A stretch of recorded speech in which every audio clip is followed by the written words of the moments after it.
Friday, January 31st, 2020 at 10:32 p.m., Dr. Fauci gets an email from Christian Anderson. Christian Anderson's a British researcher who's received numerous grants from NIH. Two really important sentences are in that email. Two sentences that get Dr. Fauci's attention. The first is this: the unusual features of the virus make up a really small part of the genome. So one has to look really closely at all the sequences to see that some of the features look engineered. Again, this is January 31st, 2020. Second sentence: Eddie, Bob, Mike, and myself all find the genome inconsistent with expectations from evolutionary theory. Email arrives 10:32 to Dr. Fauci on January 31st, 2020. 2 hours later at 12:29 in the morning, Dr. Fauci sends an email to his top deputy, Mr. Hugh Auchincloss. Guys worked for Fauci for 15 years, part of his inner circle. Sends it, subject line says important in all capital letters. He attaches a paper on gain-of-function research written by Dr. Barrick and Dr. Shi. Dr. Shi, of course, is the so-called bat lady, bat woman, the lady who does research in the Wuhan, China lab. This email, Dr. Fauci says, again, to his top deputy, it is essential that we speak this AM. Keep your cell phone on, read this paper. You will have tasks to do today that must be done. Notice the intensity. Notice the focus. I mean, this is the house is on fire email here. Now, 2 hours after that, at 2:48 in the morning, Dr. Fauci's busy this morning.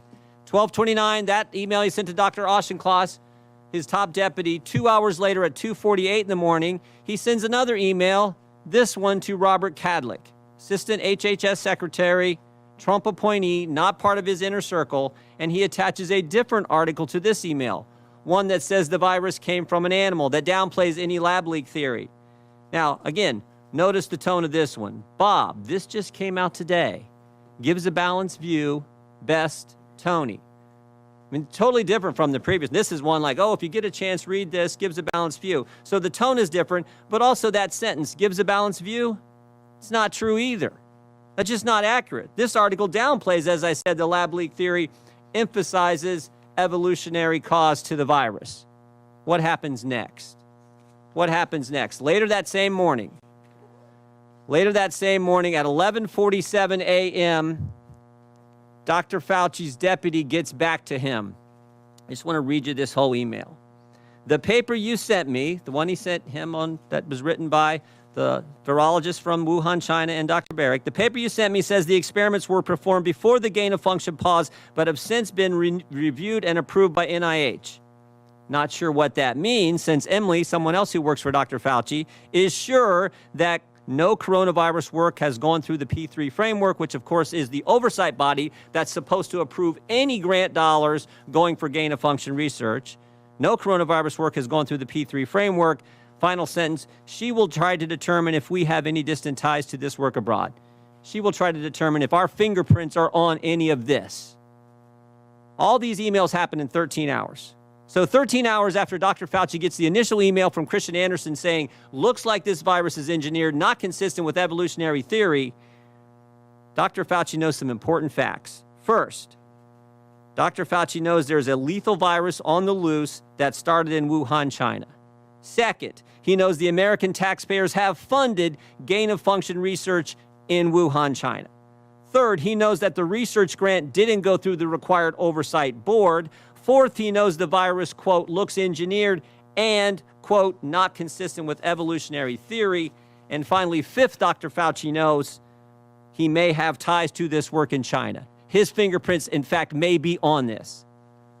So what does Dr. Fauci do next? After he says, oh, whatever, what does he do next? He organizes a conference call for later that same day. I mean, this is the busiest 24 hours I think I've ever. He organizes a conference call, 12 people on the call. Dr. Fauci and 11 virologists from around the world. Virologists who've gotten millions of American tax dollars over the past several years. Now look at this list.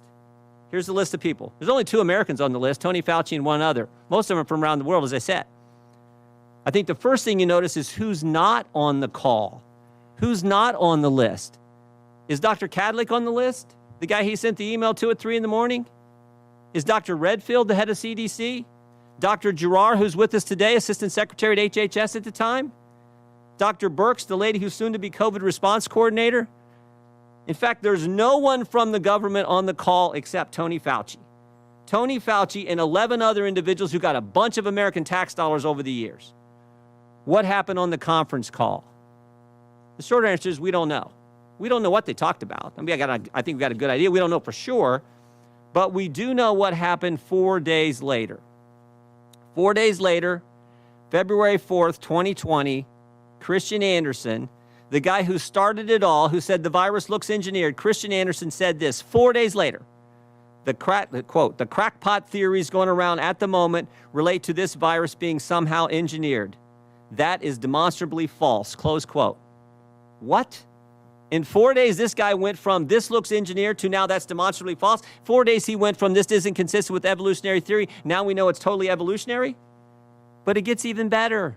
It gets even better. Mr. Anderson and 3 of the other people on this call write an article a few weeks later that says COVID is not a laboratory construct.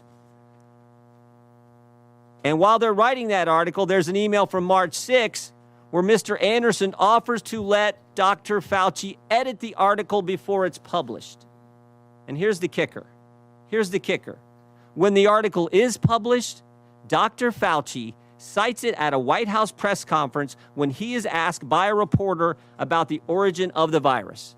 Cites the very article he put in motion on the conference call and he was allowed to edit. At the White House, where he's supposed to be giving the American people the truth, he references an article that he manufactured. Now, maybe I'm wrong about all this. Maybe it didn't work out this way. I think I'm right. Maybe it didn't work out this way.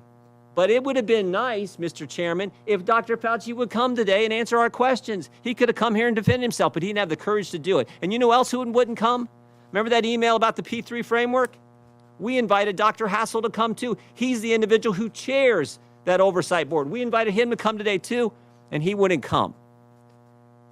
I'm convinced these guys knew right from the get-go what the truth was, and they misled the American people. Oh, here's the other thing. You know that conference call?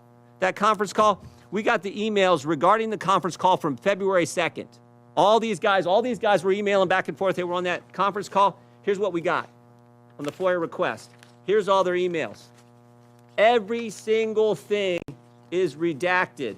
Every single thing is redacted about what took place in that conference call, because I'm convinced it was at that conference call where they said, we got to cover our tracks. And again, maybe I'm wrong. Maybe I'm wrong. But Dr. Fauci could have been sitting right there and answering our questions, and he wouldn't come today. I yield back. Thank you, Mr. Jordan, and let the